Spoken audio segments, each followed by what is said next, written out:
I am sorry for the delay. Computer decided to restart itself. But we are back on. It's Travers Day from Saratoga. I'm Mike, and this is the last quarter. We'll be going through every single stakes race at Saratoga today. But before we begin, we're about 1 minute as they are at the gate for the second at Saratoga. I wish I had a little bit more time to go through this race, but I am going with the Tappet horse, the 6 Kabang, with Jose Ortiz aboard. They're about halfway loaded.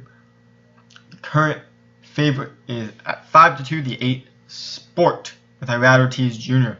My pick, the 6 Kabang. Here's Larry Comas.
So race 2 at Saratoga has gone, and it was Patterson Cross the 3 for Jose Lezcano, winning the 2nd at Saratoga.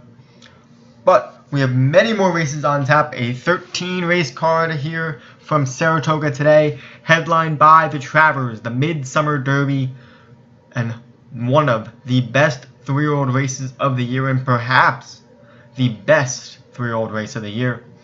Exaggerators coming in off of a very exciting win in the Haskell, but is being targeted by some very live runners that we saw from the Triple Crown.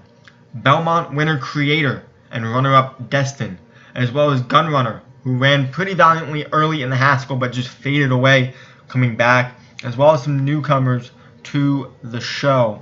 So it's going to be a very interesting Haskell that is going to be the second to last of the stakes races, but it's race 11 on the card, so there's 2 more races after the Travers. But we're going to start off the stakes day with the Personal Ensign.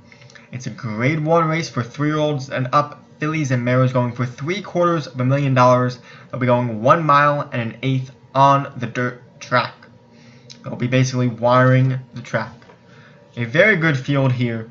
A small but very contentious field of 5, led in morning line by Carolina at 9-5 off of a romping win in the Shuby handicap in the slop here at Saratoga at this distance. A 9 1/4 length win. Carolina a heavy favorite. Carolina also had a win in the La Troine at Churchill Downs on Derby Day, but was 4th to New York specialist Cavorting in the Ogden Phipps. Cavorting does come back. Cavorting is given the outside draw, the 5 post here. Off of that Ogden Phipps win, has yet to start since then. Also won the grade 2 Ruffian going into the Ogden Phipps. Did not try this race last year. Last year was basically sprinting when it came to Saratoga, but then was very strong earlier in the season. Cavorting stepping up here now off that big grade 1 effort in the Ogden Phipps. Also here is paid up subscriber, the 4, who was 2nd in the Delaware handicap, a winner of the Fleur de Lis handicap, a grade 2 event at Churchill Downs. Ricardo Santana Jr. is still on board for Albert Stahl Jr. That's the 4. Has a very good shot here, a little bit more of a stalker, and stalked I'm a Chatterboxers in this race as well in the Delaware handicap, and ran very valiantly there. So could use a little bit faster fractions early and may be able to come up. Possibly a very live long shot here in this 5-horse field. The 3 is Forever Unbridled. Forever Unbridled for Joel Rosario and Dallas Stewart. Was 2nd in the Ogden Phipps to Converting, but was a winner of the Apple Blossom, as well as the Houston Ladies Classic earlier this year. Did try the Kentucky Oaks last year, as well as the Lexus Raven Run, but most of the success has come now as a 4-year-old. While the odds say 7-2, I do think Forever Unbridled is just a step below this class. Could surprise here, but just not going to be here just yet. So I will pass on Forever Unbridled.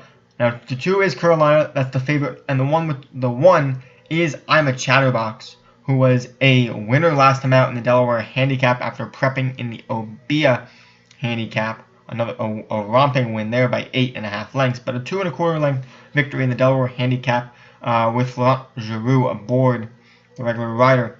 Was also a winner of the Cotillion last year and the Coaching Club American Oaks here at Saratoga previously. So does have experience over this track. Has a win and a 2nd place. That 2nd place coming in the Alabama as a 3-year-old. But this year, now coming out of that very contentious Group 1 race, gets the rail, which is going to be very tough. The rail is a tough spot to draw at Saratoga. I'm a Chatterbox, while probably one of the classiest fillies in this field, is going to have a tough time facing her foes. I will be betting against her, as I will be going with the favorite, Carolina, who I think is just a class above everyone else in this race. That Shuby was just very impressive. Didn't really take too well to Belmont Park, the mile and a 16th, not really her specialty. But I like the La Troine win at Churchill Downs. I think Carolina is just very strong and very tough when it comes to Saratoga. It has just progressed so much since being a 3-year-old off of that third place effort in the Breeders' Cup Distaff. Has just been a lot stronger of a filly. And right now, my second choice for the Breeders' Cup Distaff behind Songbird. So I'm going to go with Carolina in the Personal Ensign.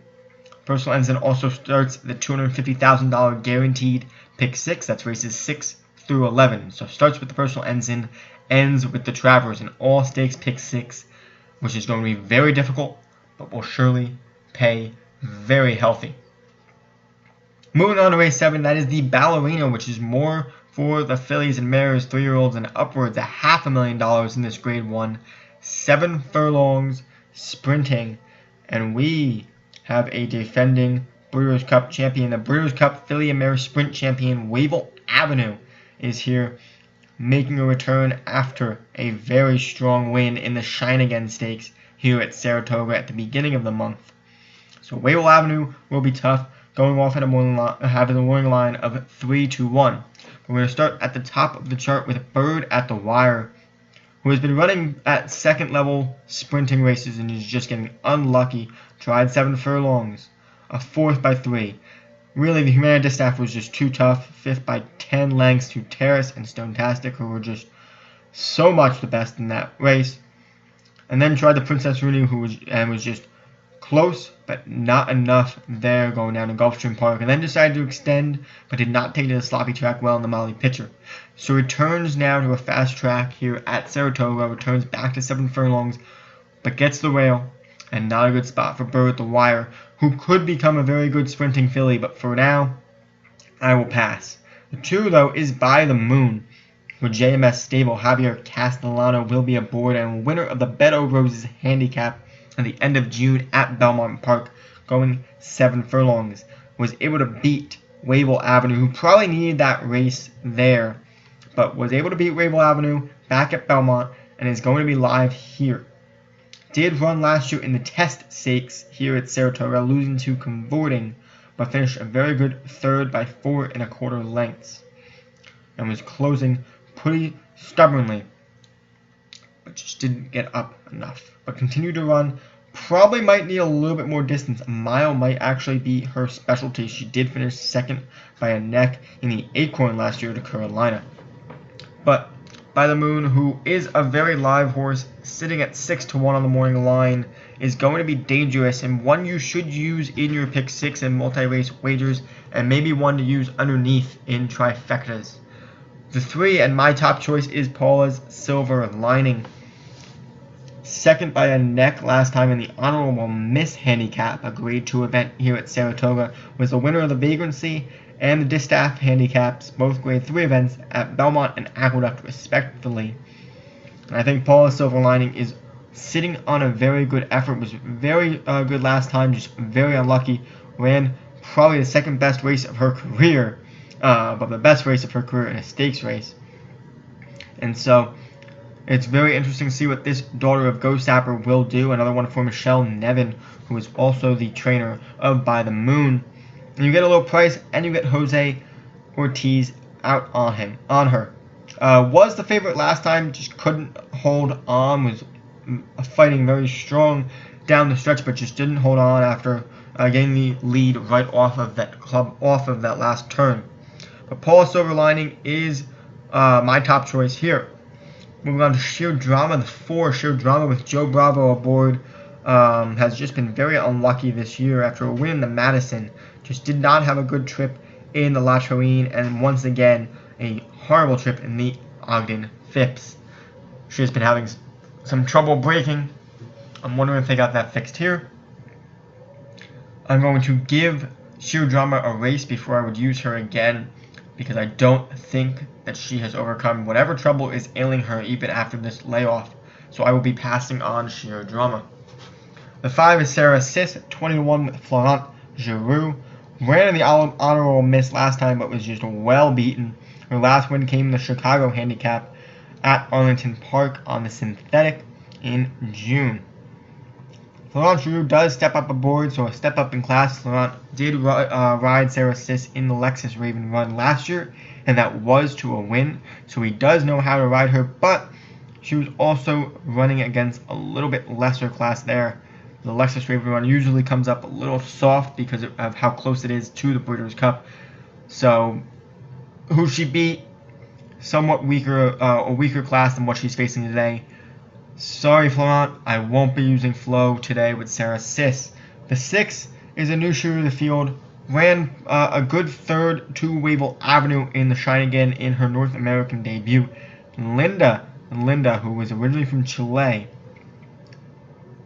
does have some class to her. She was running in some of the best races in Chile, but how will she do at sprinting? She was a little bit more of a stayer as they moved her up into what I believe is a Chile Triple Crown. She did have some lower class sprints beforehand, so stepping up in class here might be tough.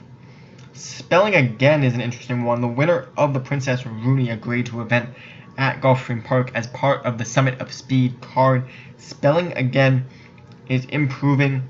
Has been racing against very good company earlier this year in the Ruffian and the Winning Colors, and just has been starting to put the pieces together and is going to be dangerous here. I will be using Spelling Again underneath, of course, with By the Moon. Those two are going to be my underneath plays. I'm going to put Paula Silverlining on top. I'm going to put Wavell Avenue, who, while did need that Bed of Roses handicap race just to come back off of a poor performance in the Humana Distaff, the Shine Again was very impressive at Saratoga, and I'm going to think that she can do the exact same thing once again. This race sets up very well for her. I'm going to be using her as my second choice, so I'm going to use Paula Silverlining and Wavell Avenue on top with By the Moon and Spelling Again underneath. And in my third spot, I'm going to be using Karina Mia. Karina Mia, the Acorns and 8 Bells winner, chooses this race to come into after a very good second to Songbird in the Coaching Club American Oaks. Karina Mia now going back down distance and is very speedy, very fast, very quick late, and is going to be very dangerous here to pick up the pieces. I think she does need a few more races before she can step up to this type of class, but she is very dangerous late and could close to pick up some a very good paycheck. So I'll be using her in my third spot. I'll be singling her in the trifecta. Have You Gone Again is the last of the field, the 10 horse on the far outside, the winner by a neck of the Honorable Miss Handicap over Paula Silverlining. Also a winner of the Dancing Renee Stakes at Belmont, but now stepping up for the first time into Group 1 company. This might just be above her, and she also grabs the outside, but does get John Velasquez aboard for Thomas Morley. So if John Velasquez is having a hot day, maybe include her. I'll be passing on her, but there is something to like there, and that's just in the jockey for Have You Gone Away. So my plays, to recap, in the Ballerina, it's going to be Paula Silverlining and Wavell Avenue, the 3 and the 8 on top. I'm using in the second spot in my trifecta By the Moon, the 2, and Spelling Again, the 7. And in the third spot in the try, it will be the 9, Karina Mia, in case you wanted to follow along. Now to the third stakes race of the day. That's the King's Bishop, the Kettle One King's Bishop, a Grade 1 event for 3-year-old sprinters going 7 furlongs. Same route of ground in the Ballerina. It's a Group 1 event, Grade 1 event, and a very good field. A lot of the horses that were from the Woody Stevens are back here again, running these 3-year-old sprint races. The Woody Stevens winner, Tom's Ready, drew towards the outside of the 12. Has been on a layoff since then, but was very strong, just deciding, Dallas Stewart's deciding to switch him from routes to sprints, and it was a very good idea as he just cruised away late, gobbling up ground in the Woody Stevens. But he's a closer, and closers are not the best going sprinting here at Saratoga. It's speed that is necessary, and I will be using a horse that already had a win last time out in the Dwyer, and that's Fish Trap Road. He had the lead on the front end of Woody Stevens before being passed by Tom's Ready. Fish Trap Road then moved up to a mile and beat a very good Dwyer field, and now moves into this race for Brett Calhoun and Luis Saez. Should be forwardly placed, gets an inside and favorable draw. I think Fish Trap Road is going to be very dangerous. I'll also be using an Economic Mile, even though grabbing the rail, I think Economic Mile could show enough. Economic Mile could show enough speed here to stay up there. And even though 3 Summer Revolution is strong, stepping up in class, but does show a lot of speed and could improve here if forwardly placed. A little long shot that the return of Mo Heyman, I should specify, returning off that Jim Dandy instead of going to Travers, is going here. But I will be passing on Mo Heyman.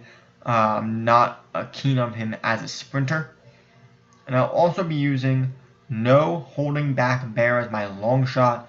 Ran the Bold Venture up at Woodbine, was just second there on the synthetic, has been historically running on synthetic races throughout the year at Woodbine and Presque Isle Downs, but does have some wins sprinting a little bit shorter than this. Tried 7 furlongs before in the Swale at Gulfstream Park, wasn't too successful, but that was earlier in the year where it was just speed, lightning speed, and it was a very tough pace for him. But and also a very tough class. Economic Model was in that race as well. But I'm going to give No Holding Back Bear a try here.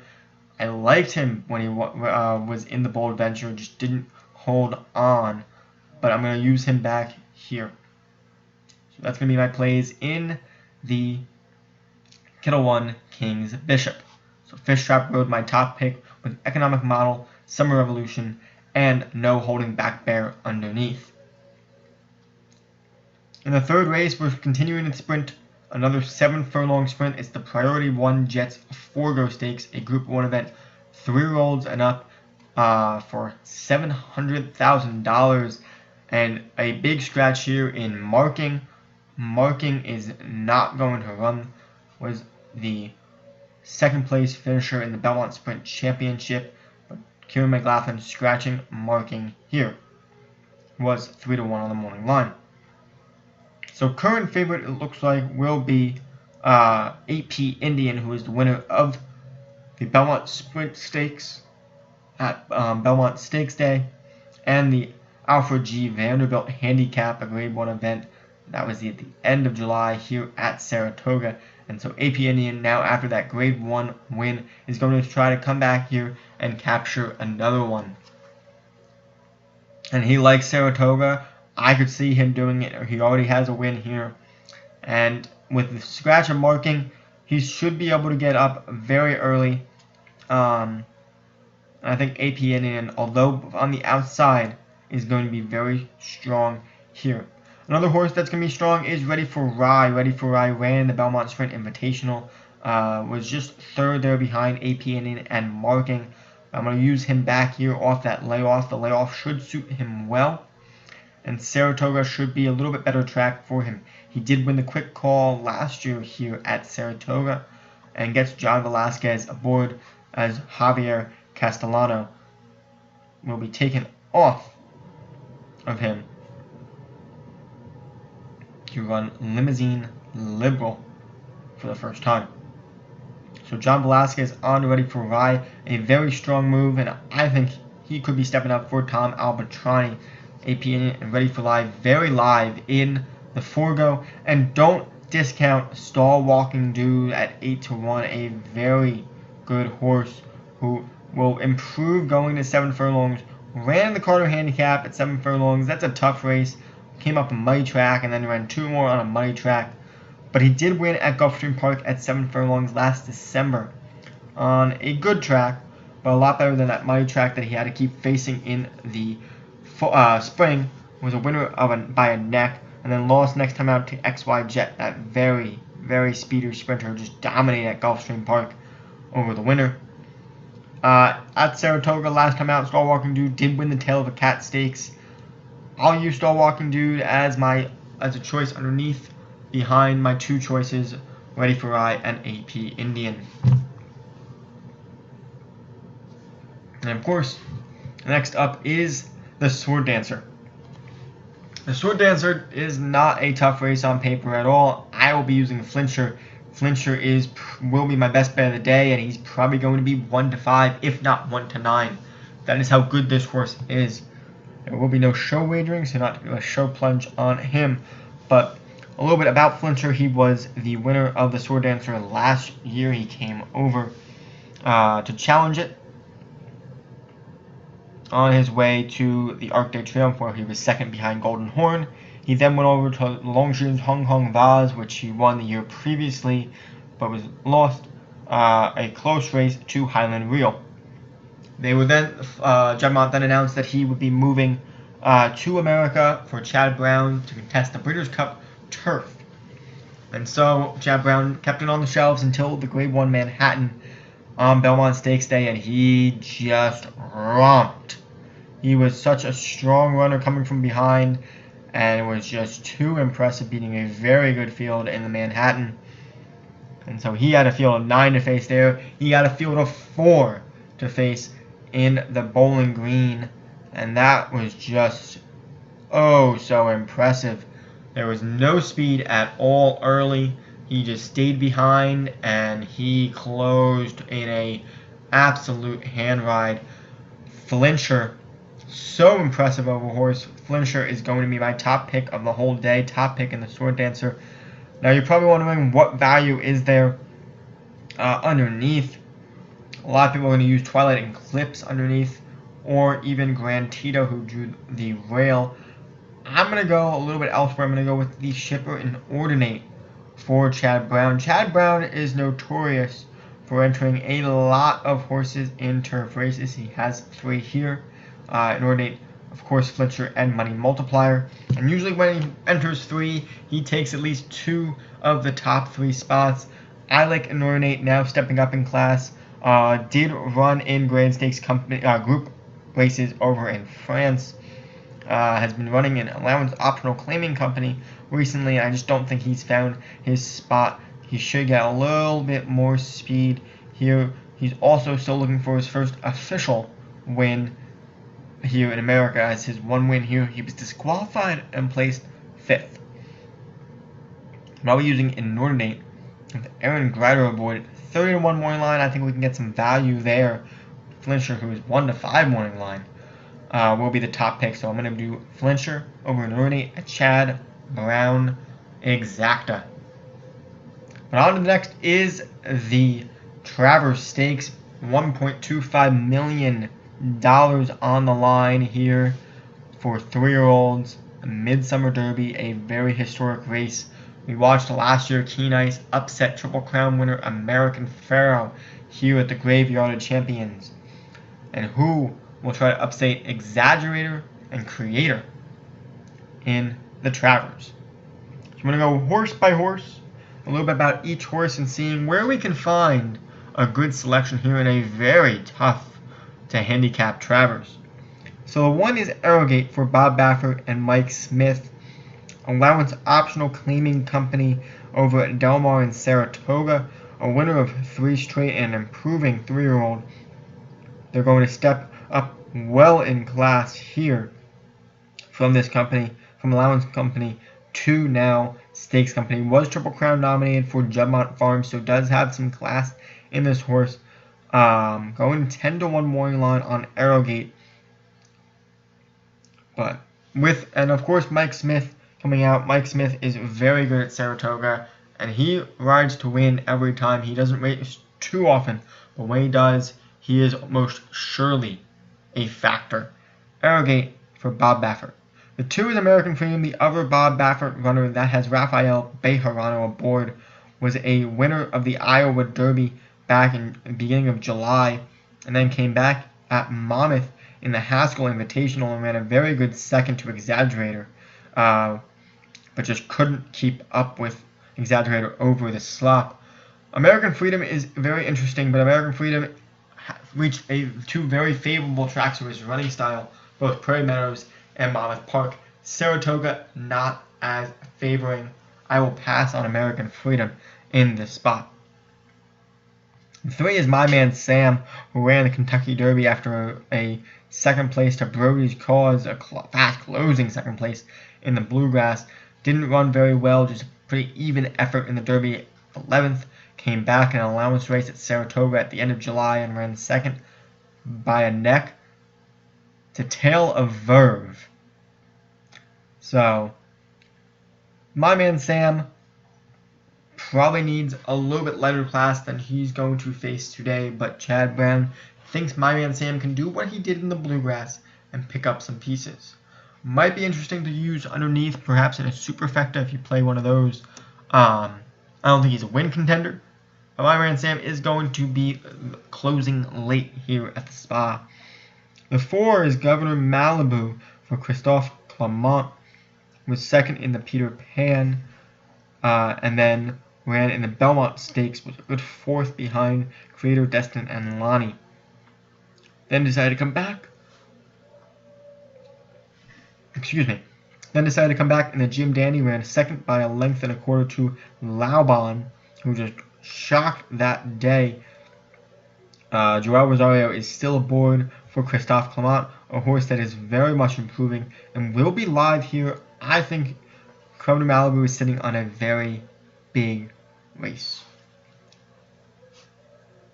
The 5 is Forever Doro. Forever Doro ran last time in the Curlin, was 3rd behind Connect and Gift Box, who were also in this field.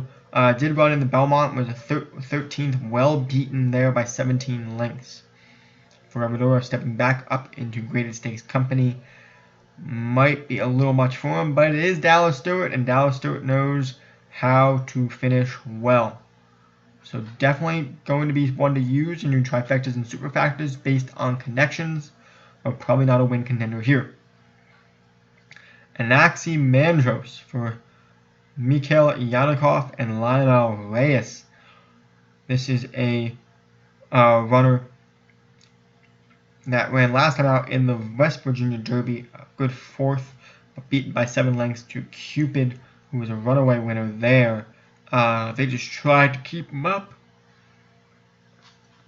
and exhausted him a little bit too much in that race.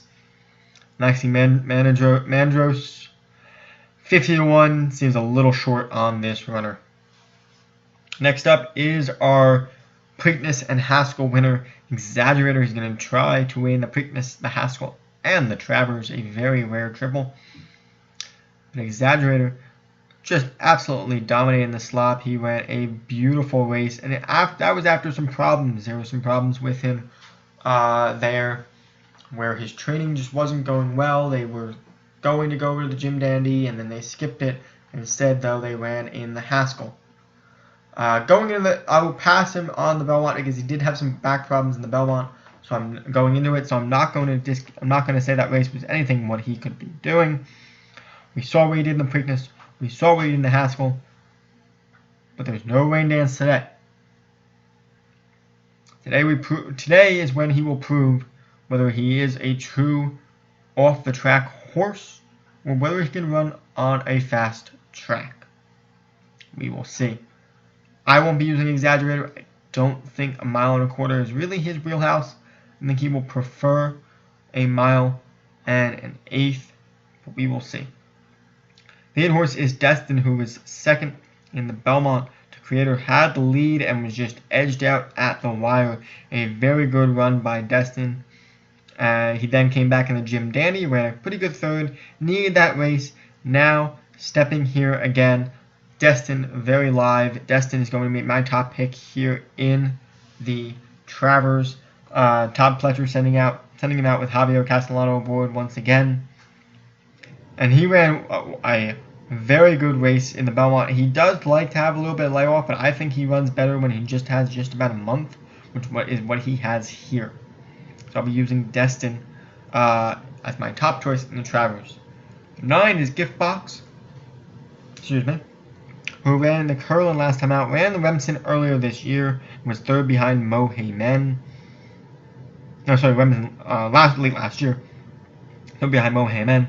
But ran the Curlin, a very good second to Connect there. Second by a length, just ran a very valiant, very even race up front. Could improve now, going a little longer, could improve for Chad Brown stepping up in this class. Could require a little bit faster pace early. He may get that. Gift Box is someone to watch out for. The horse that beat him in the Curlin was Connect, who is by Curlin, won the Curlin, going wire to wire. A very strong win. John Blask is aboard for Chad Brown. So Chad Brown will have Connect and Gift Box in this race. I think Gift Box is probably the better of the two, going longer. I think Connect, mile and 1/8 may be his best distance. Probably even a mile and a 16th, even better. So I'll be looking at when he goes back, decreasing in distance. But a very good horse in his own right. Scratch the 11, Mahesto. So we'll go to the 12. The Belmont Stakes winner, Creator. Creator returned to the races in the Jim Dandy and just ran very poorly. A 6th. Last place 6 beaten by 9 1/4 lengths. Might have needed that run. But he does not have his favorite friend. Does not have his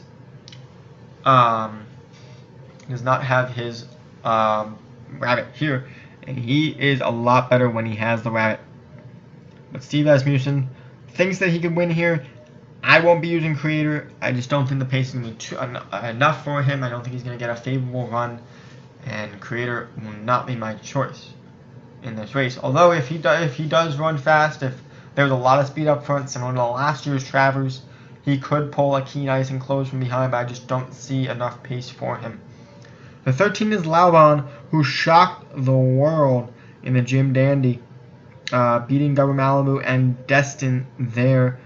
Eric Guillot has been trying to put the voodoo on his opponents there. Laubon with Jose Ortiz Jr. aboard, who was aboard for him in the Jim Dandy win. Stepping up once again back into Grade 1 company. Ran pretty well in the Bluegrass, our 4th beaten by 4 3/4 lengths. Didn't run well in the slop on Preakness Day. Excuse me. But I think he should step up here and one to watch for.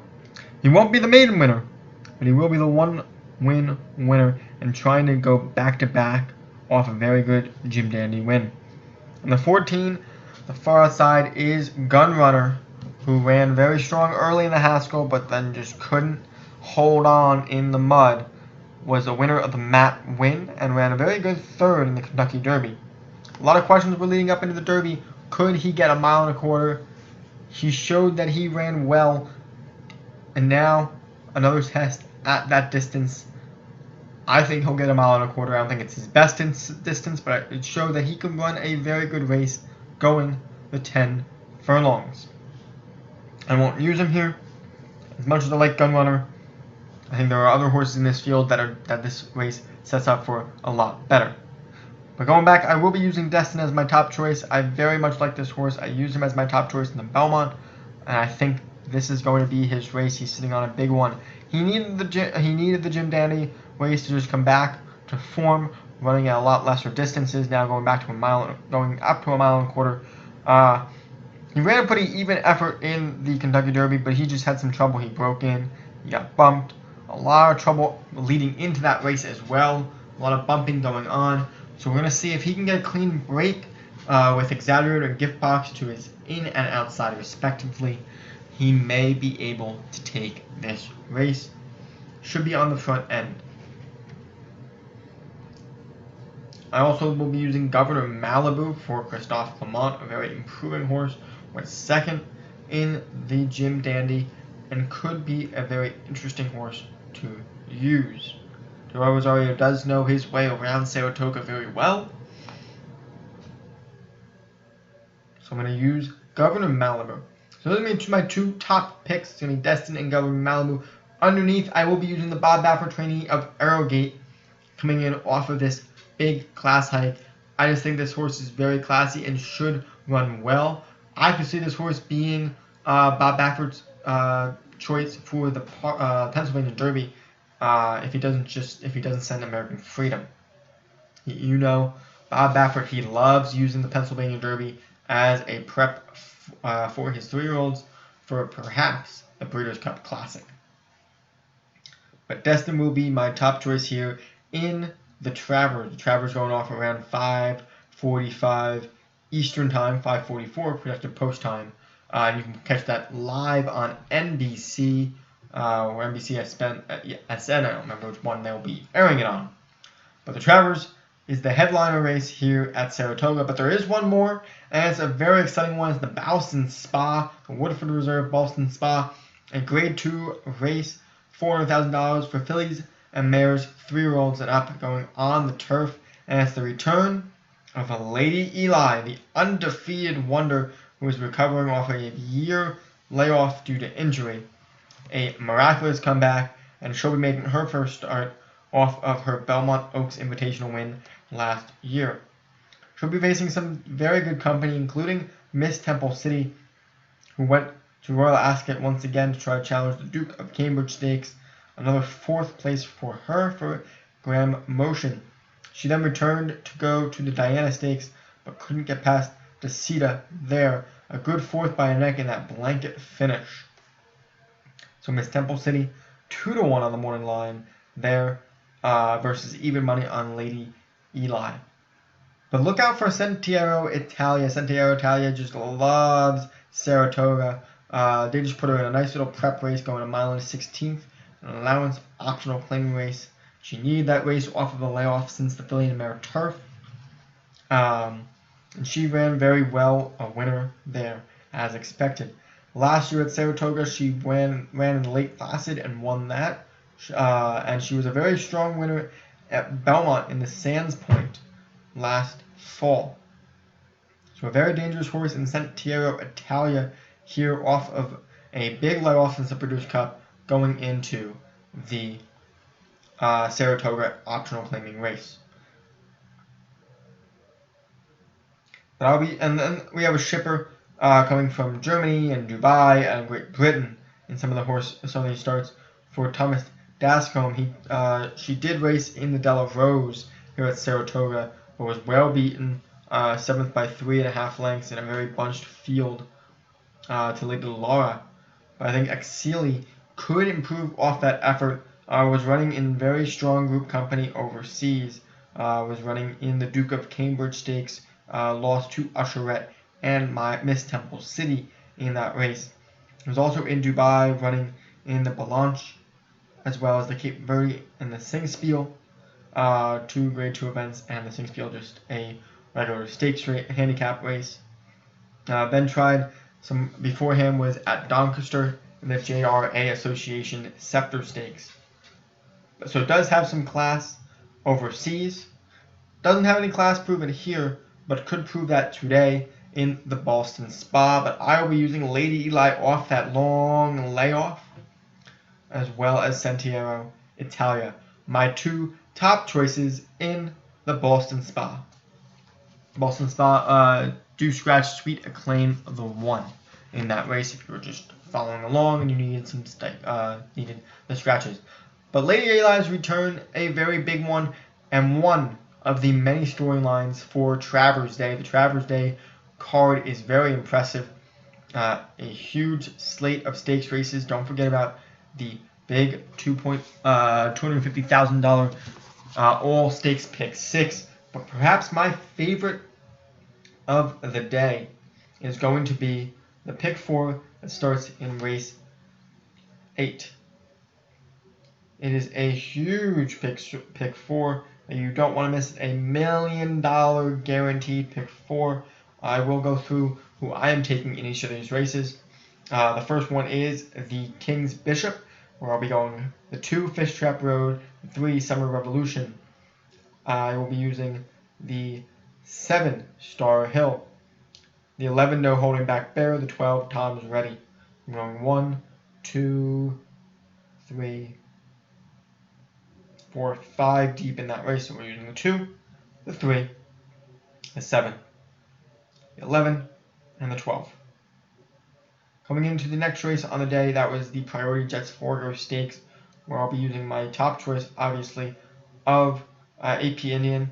I'll also be using Ready for Rye and Stall Walking Dude, and Catalina Red. So I'll be using the 1, the 8, the 9, and the 11 In race 10, I'm singling Flincher in 6.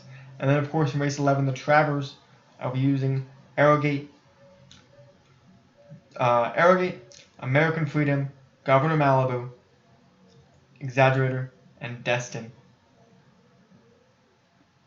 So to go through those, it was the 1, the 2, the 4, the 7, the 8. So that's my pick 4 ticket that I will be playing at Saratoga. A very big $1 million pick 4, one that you should definitely play. Big fields in the first, second, and fourth leg, and you could basically make it a pick 3 with Flincher in the third leg. Flincher probably going to be the most heavily bet single on the whole entire day. So very, very important. If you can find a way to beat Flincher, go right ahead. If you think that you have some singles in the other legs and you can afford it all button in the Sword Dancer, and you think someone's going to beat him, go ahead. Someone beats Flincher, this will pay heavily, heavily. So but don't miss out on the $1 million pick 4. Don't miss out on the Travers Day card from Saratoga, a huge racing day from the spa. That's it for me, the last quarter.